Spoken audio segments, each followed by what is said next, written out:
Tidak ragu, maka bersamaku di dalam surga. Insya Allah mudah-mudahan kita semua jadi ahli surga. Amin amin ya rabbal alamin. Mungkin Mas Andono mau tambahkan sedikit, ini juga guru saya, guru spiritual saya. Kita santai, obrolan santai. Gitu ya, saya ini bingung nih, nggak ada ilmu ya. Oke, jadi menarik tadi dari kita sebagai spiritual dan sesatnya. Kalau kemarin kami habis konsolidasi, kami habis bersama-sama dengan manajemen membuat komitmen bahwa kami mencoba untuk tatanan kepemimpinan itu kami mencoba juga selain Rasulullah tatanan dari moyang kita juga almarhum Ki Hajar Dewantara. Ki Hajar Dewantara itu mempunyai filosofi among leadership. Jadi bagaimana kepemimpinan itu dengan ngemong. Saya pikir cocok untuk budaya Jawa. Salah satunya adalah ngarso sunatulo. Ketika menjadi ngarso, menjadi pemimpin, menjadi raja, itu ya yang bisa menjadi teladan, menjadi contoh dan tidak saja. Kemudian yang kedua itu ada Imantio Ngarso. Ketika ada di tengah-tengah, maka seperti Rasulullah itu selalu ditunggu. Ketika Rasulullah hadir itu mereka semua sangat juga diajarkan di sana. Dan yang terakhir adalah ibu yang saya jadi kalau tidak ada pun pemimpin selalu berdoa, selalu memberikan dukungan, memberikan kepada para penuntut. Nah itu saya pikir juga sudah teladan dari Rasulullah juga ada di situ. Itu tak kira.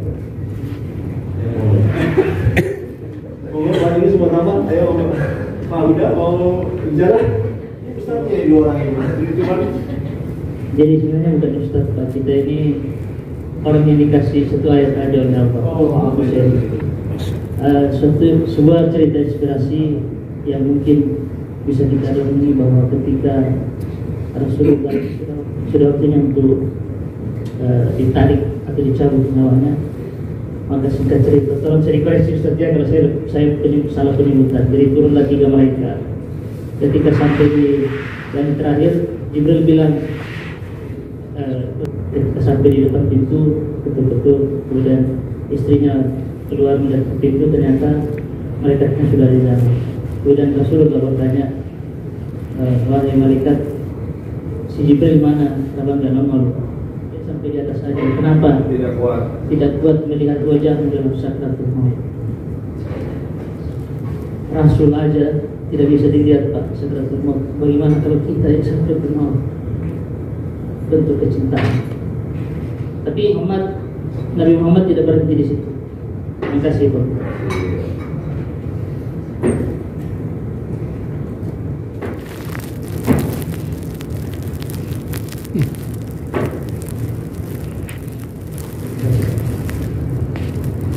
Sampai di situ akhirnya dua malaikat ini kembali ke langit memanggil Jibril, ayo kita turun. Tengah dicari oleh Rasulullah.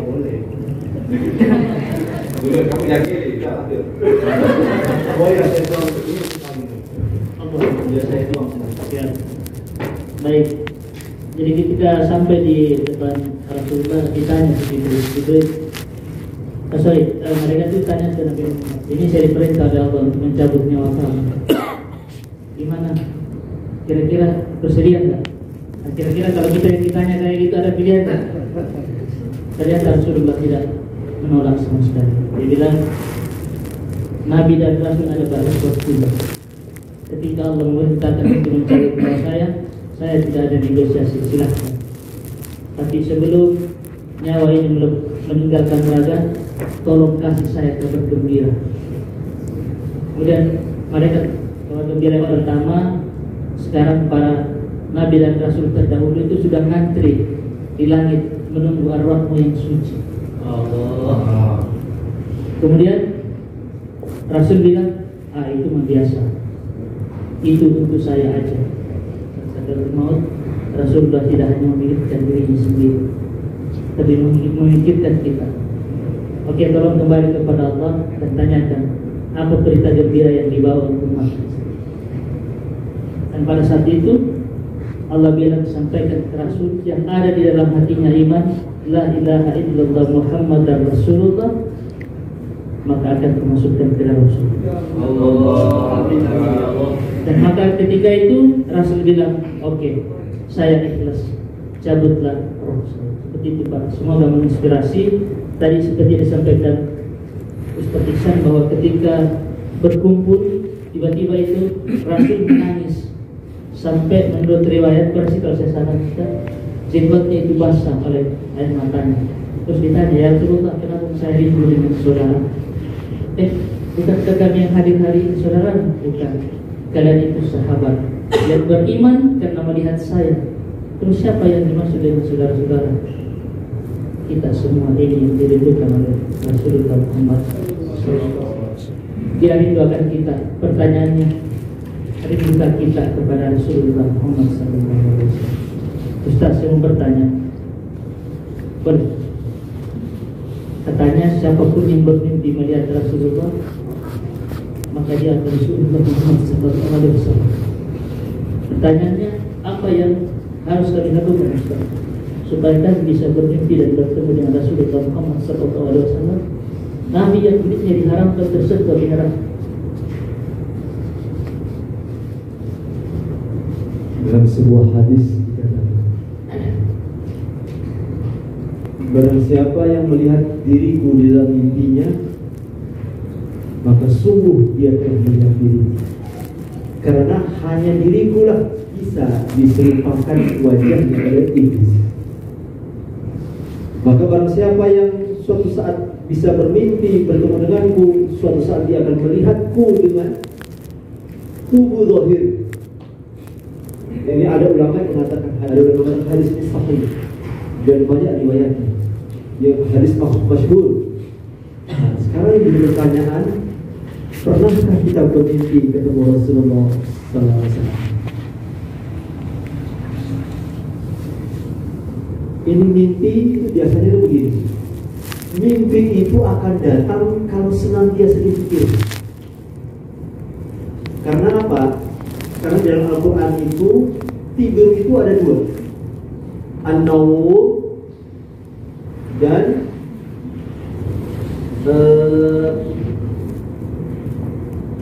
aish. Itu an-naum itu tidur, matanya tertutup tetapi hatinya tidak. Nah, itu namanya, maksudnya as-salatu khairun minan naum. Itu bukan naumnya tidur pulas, enggak. Maksudnya orang tidur ayam. Tidur ayam itu apa? Tidur sudah berjaga-jaga mau bangun, mau subuh. Hanya dia karena itu di awal tahajud, jadi sambil menunggu subuh. Itu as-salatu khairun minan naum. Jadi tidur yang terjaga, bukan tidur yang pulas. Gitu. Nah, maka mimpi itu adalah daripada apa yang kita pikirkan setiap hari. Coba jenengan kalau mimpi ketemu orang tua, ya wajar karena jenengan setiap hari memikirkannya. Makanya para ulama itu mereka berlomba-lomba membuat sholawat. Ada sholawat Maria, ada sholawat karena kecintaannya kepada Rasulullah. Setiap hari dipikirkan Rasulullah, akhirnya bermimpi. Nah, maka kalau kita bermimpi Rasulullah itu ada dua sikap kita. Ada dua. Rasulullah yang suci saja, tapi orang yang maksiat itu Rasulullah datang. Ada kisah yang sangat masyhur. Ada seorang wanita pemain film, di mana ketika dia main film itu, wah, auratnya tidak dijaga dan sebagainya. Nah, singkat Masjid Nabawi, ketika sholat di sana, kemudian sampai di depan makamnya Rasulullah, maka dia berdiri berdoa, ya Allah, aku ini adalah wanita yang aku tidak pantas berdiri di hadapan orang yang Engkau sucikan. Walaupun seumur hidupku tidak ada kebaikan yang mungkin bisa engkau terima. Tetapi dalam senantiasa aku berpikir, pantaskah aku bertemu dengan kekasihmu baginda Muhammad sallallahu alaihi wasallam? Maka ketika dia berbicara begitu di dalam hatinya, malamnya Allah sallallahu alaihi wasallam, hanya Rasulullah dari jauh cuma senyum sama dia. Sejak saat itu dia taubatan nasuha, kemudian dia betul-betul berbakti kepada Islam, tanya diinfakkan di jalan Allah, dan dia hidup seadanya, dan terus menerus dia berselawat kepada Nabi sallallahu alaihi wasallam. Sehingga Rabi'atul Al-Adawiyah dia katakan apa? Aku berselawat kepada Rasul, itu pun aku merasa kurang. Coba, kalau orang yang kita cintai pasti senantiasa kita sebut-sebut namanya, ya toh, senantiasa kita jadi lamunan, ya kan? Sambil Mas Anwar pikir apa Mas? Aku pikir istriku di rumah ngapain? Ya toh? Nama siapa? Mbak Sintia. Ibu Sintia. Selamat datang Ibu di sana. Ibu Rani. Masya Allah, sama putrinya, Masya Allah, luar biasa cantik ya. Mudah-mudahan cantiknya kekal sampai ke surga. Amin. Ada wajah kesolehannya kelihatan. Kita ini. Ya. Maka kalau kita senantiasa memikirkan soal ini kecemasan, sudahkah kita mencemaskan diri kita? Apakah kita pantas bertemu Rasulullah SAW? Maka nggak usah kita tanya macam-macam. Kalau kita mimpi bertemu Rasulullah, apa yang harus kita lakukan? Kita lakukan adalah kita banyak-banyak beristighfar, banyak-banyak bersolawat kepada Rasulullah SAW. Mudah-mudahan beliau memberikan kita syafaat. Amin amin ya rabbal alamin. Ada lagi mereka? Mungkin tadi kita suasana santai ngobrol.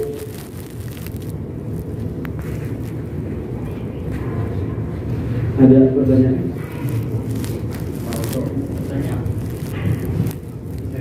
Oh ya, boleh.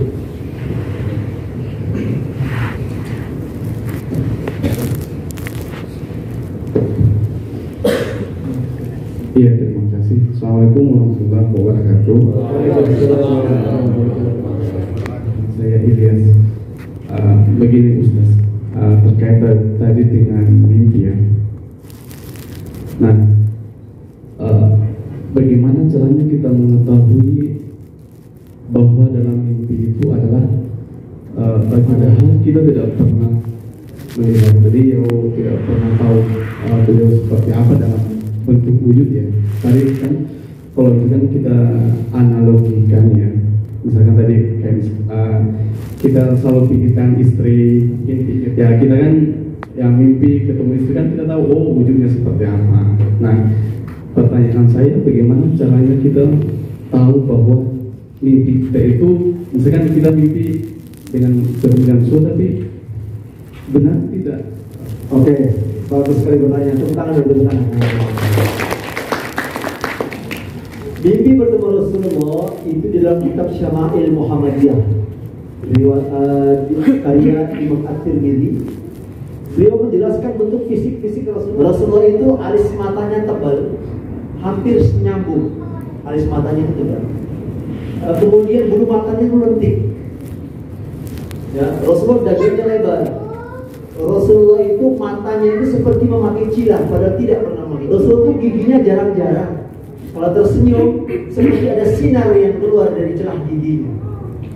Itu Rasulullah. Bibirnya Rasulullah itu merah seperti merahnya buah delima. Kulitnya Rasulullah itu halus, lebih halus daripada kulit wanita yang dipingin, tidak pernah keluar.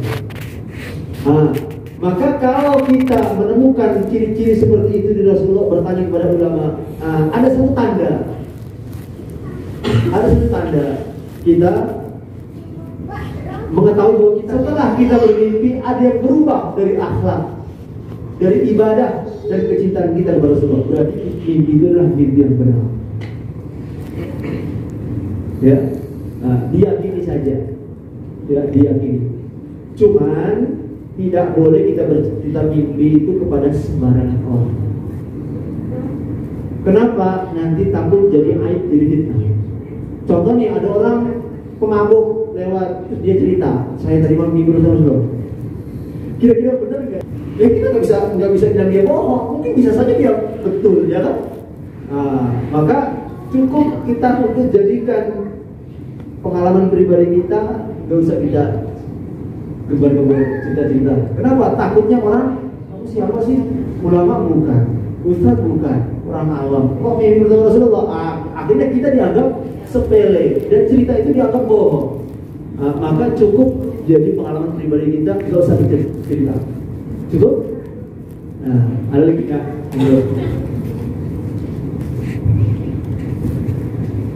Assalamualaikum warahmatullahi wabarakatuh. Waalaikumsalam.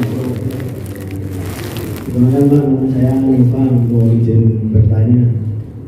Saya dan sedangkan pengetahuan saya ingin bertanya, apakah boleh saya memperingati Maulid Nabi itu setiap hari, Pak? Karena saya merasa Nabi itu selalu lahir dan terus menerus lahir dalam jiwa saya. Yang kedua, pertanyaannya soal mimpi tadi, Pak, masih nyambung. Saya tuh heran, Pak, bingung.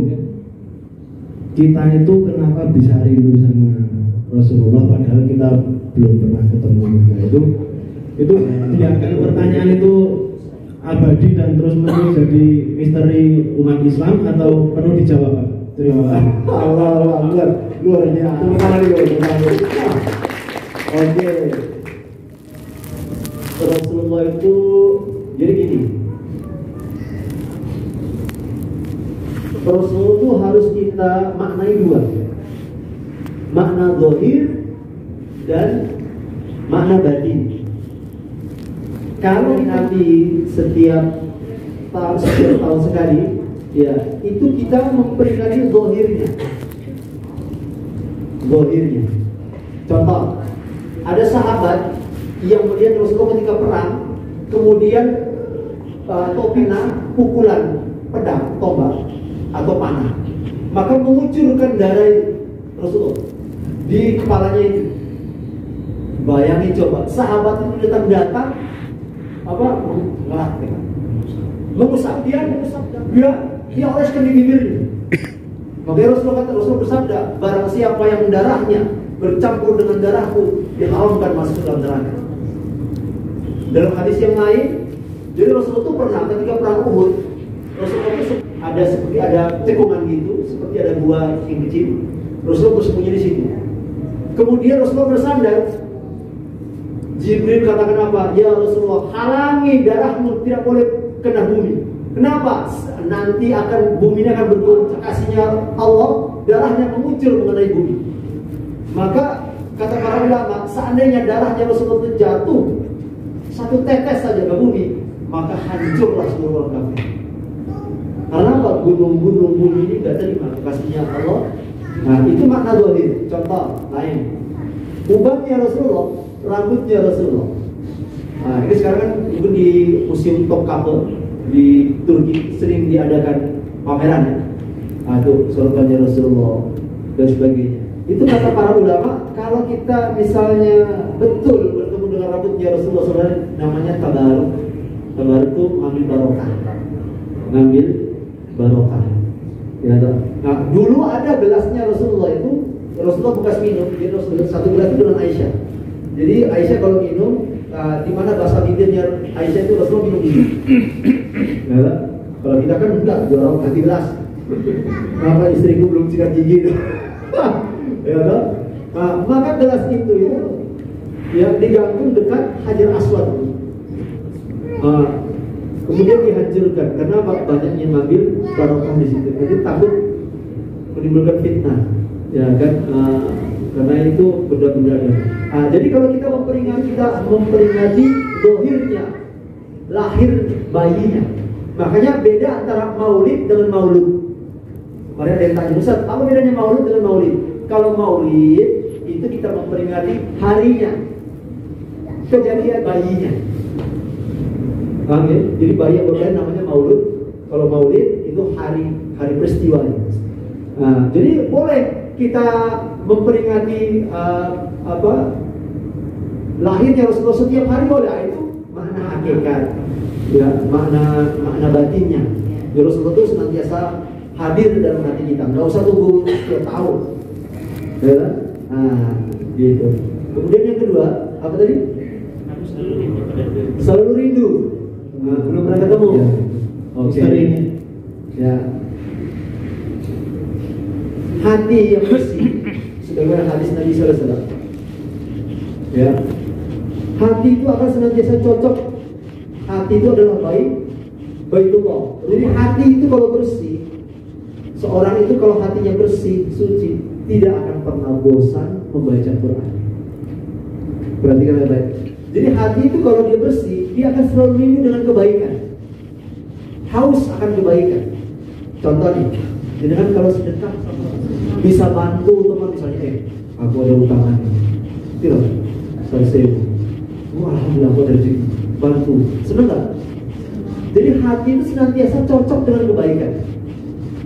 Nah, meskipun hal itu belum pernah kita lakukan, Allah udah pernah ketemu Allah, masih lebih masuk akal kalau rindu Rasulullah. Kalau rindu Allah nggak masuk akal, karena Allah tidak pernah lahir di dunia, tidak pernah jadi manusia, dan Allah selalu gaib. Masih masuk akal kalau kita rindu Rasulullah. Manusianya ada, fisiknya ada, tapi Allah nggak pernah kelihatan fisiknya. Loh, kenapa kita selalu rindu Allah? Kan? Gitu. Nah, yang salah itu istri ada, suami ada, orang tua tidak pernah rindu. Itu lebih gak masuk akal, ya kan? Jadi kalau Rasulullah nggak pernah kita lihat, kita rindu, ya itu masih bisa masuk akal. Tapi kalau orang yang terdekat kok kita nggak rindu, aneh. Makanya kalau Mas Andono kalau kajian rindu, bukan tanyakan, enggak, cuma rindu saja. Kemana? Oh sibuk, bos. Itu tanda rindu, bukan? Itu nyindir. Ya, ada lagi?